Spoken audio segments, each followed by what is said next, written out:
पंढरपूर ते आंबडवे हे या दुपदरी रस्त्याचं काम 3-4 वर्षांपासून अर्धवट अवस्थेत आहे. पुन्हा एकदा अक्षय कन्स्ट्रक्शन कंपनीच्या ठेकेदारानं तुडील ते म्हाप्रल रस्त्यावर खोदकाम सुरू केलंय. मात्र या खोदकामामुळे दिवसेंदिवस अपघाताचं प्रमाण मात्र वाढू लागलंय. आणि त्यातच ओवळे गावात जाणारा पायवाट रस्ता, सिमेंट कॉन्क्रिटीकरण रस्ता आणि बसस्टँड अक्षय कन्स्ट्रक्शन कंपनीच्या ठेकेदारानं तोडल्यानं ये-जा करणाऱ्या मार्गांवर मातीचे ढिगारे रचून ठेवलेत. त्यामुळे ओवळे ग्रामस्थ हे ओवळे येथील रस्त्यावर उतरून अक्षय कन्स्ट्रक्शन कंपनीचे सुपरवायझर आणि इंजिनियर यांना चांगलेच धारेवर धरलं. आता आमची अशा पद्धतीने मागणी की आम्ही जो PWD कडून वरती रस्ता करून घेतला अंतर्गत कॉन्क्रिटीकरण त्याची फोडतोड केली तर त्या ठिकाणी त्याचं आमचं जे रुंदीकरण होतं 10 फुटाचं तेवढं व्हायला पाहिजे. त्याच्यानंतर त्या ठिकाणी संरक्षण भिंतीची आम्हाला जरुरी आहे, नाहीतर आमचा अंतर्गत रस्ता तुटून जाईल. त्याच्यानंतर पुढचं हा जो रोड वरती उठवलेला आहे त्या ठिकाणी खलाटीत जाण्यासाठी आम्हाला जे पाहिजे तसंच रस्ता होणं गरजेचं आहे. पुढे त्या जागड्याच्या वाड्यापासून ते पुढपर्यंत गटार लाईन स्मशानभूमीपर्यंत ते थोरली ओहळ आहे तिथपर्यंत झाली पाहिजे. वळजाई मातेच्या तिथलं सुद्धा अशाच पद्धतीने आम्हाला उतार व्यवस्थित रस्ता करून देणं गरजेचं आहे. त्याचबरोबर जिथे चिपिंग करावी लागेल त्या ठिकाणी चिपिंग करायची आणि बसस्टॉपचं पण त्यांनी आश्वासन दिलं आहे. बसस्टॉप त्यांनीच सोडलेलं आहे केंद्र सरकारकडून. तर हे कॉन्ट्रॅक्टरची आमची मागणी आहे की आमचं बसस्टॉपसाठी आम्ही जागा उपलब्ध करतो, त्या ठिकाणी बसस्टॉप योग्य आणि चांगल्या पद्धतीने बनवून द्यावा.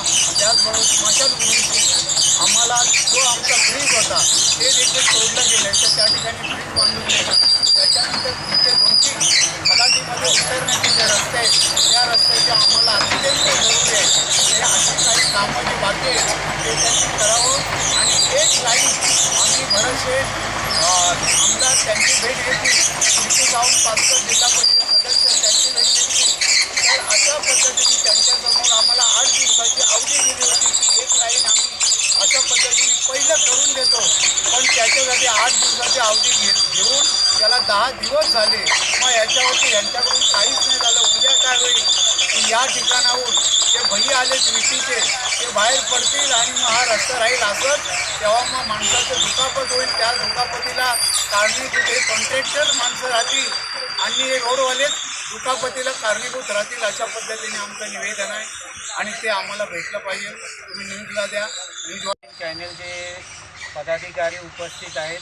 ओवळेगाव महाड तालुक्यातील या रुंदीकरण रस्त्याचं काम चालू आहे आणि याच्या समस्या ज्या आहेत, जे काही छोटेसे रोड किंवा काही शेती मार्ग आहे त्या ठिकाणी जाण्यासाठी रोड किंवा काही स्मशानभूमी आहे त्या ठिकाणी जाण्यासाठी रोड, शाळा आहे आणि हा गावाच्या कडेचा एक रस्त्याचा मार्ग आहे.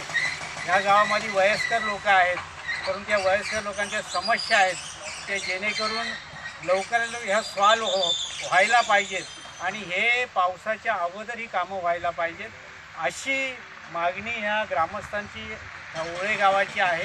परंतु हे पावसाच्या पहिल्या अभावी पूर्ण कामं होणे गरजेचे आहे आणि ही समस्या या भागातले आमदार भरतशेठ गोगावले यांच्याकडे मांडली गेलेली आहे.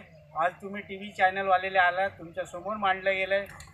ग्रामीण सरपंच बाई आहेत, सदस्य आहेत, त्याचप्रमाणे मुंबई किंवा ग्रामस्थांचे तरुण मंडळी आहेत जे आपल्यासमोर समस्या मांडत आहेत.